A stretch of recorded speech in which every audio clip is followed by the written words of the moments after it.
Another part in having a plan is making sure that you take into account real life in your lifestyle. We have things like work, children, school, whatever the case may be. These things can be looked at as obstacles, and a lot of times people let obstacles hinder them from reaching their goals. And you'll have people be a little harsh about it, like, oh, we make time for the things we care about, which is true. I will say that that's true, and I'm a living testament to that, because I found time to work out even when I didn't want to. But it's not always as easy as that. I will say that it is true for the most part, but it's not always as easy as that. So planning and preparation is definitely going to be a big part in your success and or failure.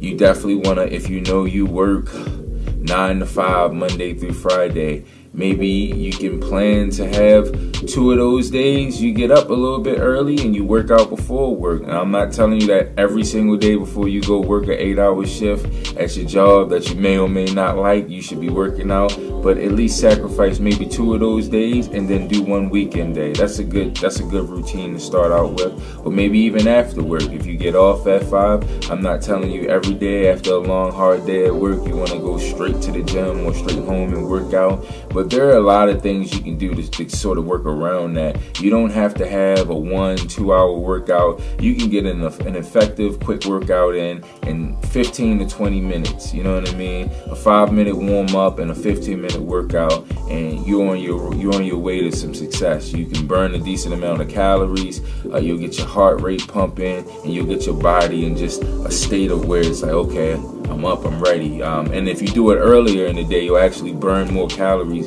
throughout the day. So that's an added bonus towards it. And the last thing I'll talk about as far as your planning, obviously this wouldn't be the last thing that goes into your plan. Again, make sure you guys are doing your due diligence, man. Set yourself up for success and take time to plan accordingly. But the last thing I'm going to talk about would be to watch the people you surround yourself with too. In any environment, you are what you surround yourself with. So you want to sort of take yourself away from the people that aren't being supportive. Man, you always talking about you can't eat this, you can't eat that, go ahead and eat that. You want to completely eliminate those people. I'm not saying don't be friends with them, but if you know these people have a little bit of sway on you and they can manipulate you into doing something that works against your current plan, you need to sort of, have a heart-to-heart with them. Look, we cool, but you're interfering with my lifestyle, so something's got to change. You definitely want to watch people like that. Try to surround yourself with like-minded individuals, so other people who may be in their journey, whether they're at the start of it or they've been on it for a while. You want to put yourself around like-minded individuals, because not only is it good to be in the same environment and you guys can feed off each other's energy, but they may be able to share some tips and advice that work for them that you can start implementing. But yeah, that's a big thing, man. Watch out for those, oh, you can have one, oh, it's a cheat day. Watch out for those people, man, because they say that just because, you know what I mean, you guys are all out having fun and they want it to be fun, but they don't really understand the struggle. They don't understand that you're going to have that piece of cake, and then when you go home, you're going to be in the bathroom crying your eyes out because you feel like you ruined your diet. You know what I mean? But we'll talk more about that later. So the third step that I jotted down was don't aim too big. A lot of people get into it feeling as if they have to accomplish every goal immediately, or that if they can't do a particular exercise, that they can't progress. But both are very untrue. Like everything in life, health and fitness will initially have a learning curve and will be a thing of trial and error and figuring out what works for you. That being said, you can and should take baby steps and not expect to start performing like an expert, and as that's not realistic. If an exercise is too difficult, there are always modified versions available. Every single exercise can be manipulated to be performed at your current experience level. So basically, what I mean by that is don't get into it and set all these long-term goals. I want to lose 80 pounds. I want to be 10.5% body fat. I want to do this, I want to do that. And these are all long-term goals. You're setting yourself up with no short-term goals, all long-term goals. And then when 2 weeks go by and you haven't set any 2-week goals, you've set 1 year and 2 month goals, and you don't see the results, it's going to discourage you. But it's sort of irrational to think that you're going to reach these heights so fast. You got to plan accordingly and not aim too big. You definitely want to set SMART goals. That's really, really big. So an example of a SMART goal may be, within a month, this pair of pants that's a little tight around my waist, I want it to be a half an inch looser right around the waistline. That's a SMART goal. It doesn't associate any weight loss or gain to it. It's just a feeling. You can feel the physical difference between how these pants feel now from how they used to feel. Another example of a SMART goal would be, you can take your eating into account. I eat 7 times a day, or I eat randomly whenever I want to.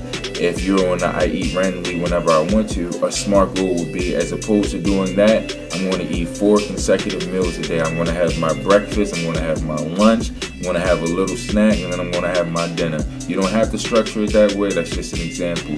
But you definitely want to plan and don't aim too big. You don't want to say, I'm only going to eat 3 meals a day. I'm not going to have any snacks. There's no room for failure. I'm not going to drink anything but water. Do not do that, because, like I said earlier, if you aim too high, you're doing nothing beneficial for yourself, because ultimately we're all human. We're going to have days where temptation wins, we're not at our best, and we give in. So set realistic goals, man. Again, do your due diligence, whatever your goal may be. Try to do things that's structured around that. Excuse me. And learning stuff isn't always going to be easy as well. I don't want you guys to think that after you've been doing this for a month, 3 months, 6 months, you're going to know everything there is to know. It's called a journey for a reason, man. This is a lifestyle. It's ever growing, ever changing, and you're always consistently going to be learning something. You don't have to know everything initially. You don't have to know everything once you've been doing it for a while. Nobody knows everything, and if someone tells you they do, stop listening to them immediately, because they know nothing. So don't be afraid to not know. That we live in the 21st century. The information is everywhere. It's literally in the palm of your hand, the phone. You know what I mean? Or like I said, if you happen to know someone, ask them, what do you do in this situation? What have you heard works for this, works for that? Definitely make sure you do this, because otherwise you're setting yourself up for failure.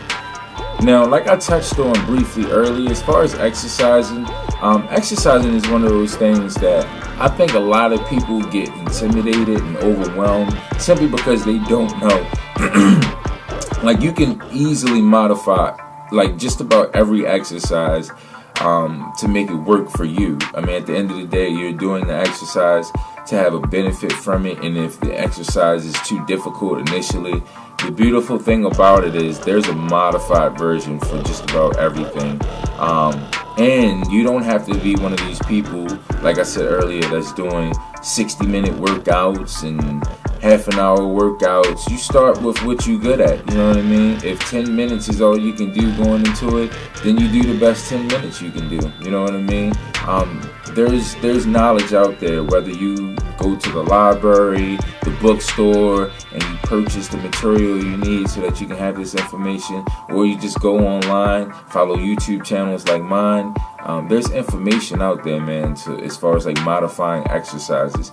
You can definitely look at my videos. I have a bunch of tutorial videos where I help you guys actually learn how to perform the movement, and how to actually progress throughout the movement as well. So definitely, when I say don't aim too big, take that into account when you're prepping your exercises, because that's one of those things where it's kind of foolish to aim too big too fast. You don't want to do that when exercising, because one, you put yourself at risk for injury.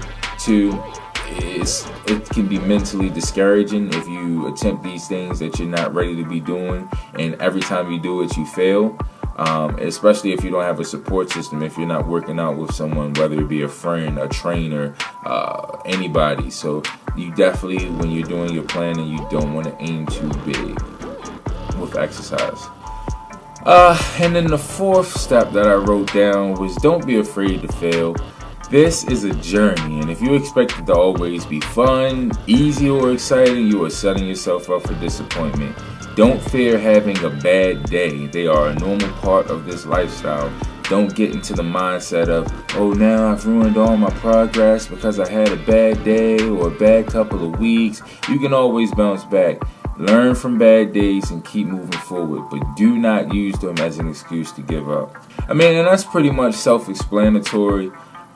You're going to have failures. You're going to fail a few times throughout your journey. That's just a normal part of human life. But that does not mean that it's the end of your journey. It just means that you had a mishap and you got to pick it back up and keep on moving, man. Alright guys, so that's it. I apologize for the length of the video, but I definitely wanted to make sure that you guys got all of this information because it's very important, man. Even if you can't sit through all this in one sitting, I know it's really long, and again, I do apologize, but I just felt that it was important that I express all this information to you, especially starting off. But make sure you guys like, comment, subscribe, and share. As you can see, it's a little bit later. I had to step away and take care of some business, but that's the way of the world. Like we talked about earlier, you got to prioritize and make time for the things that's important. So until next time, you know what it is. It's your boy Drex LTG. Be sure to check us out, energyexcels.com, and like us on all social media platforms. Deuces, and good luck on your journey.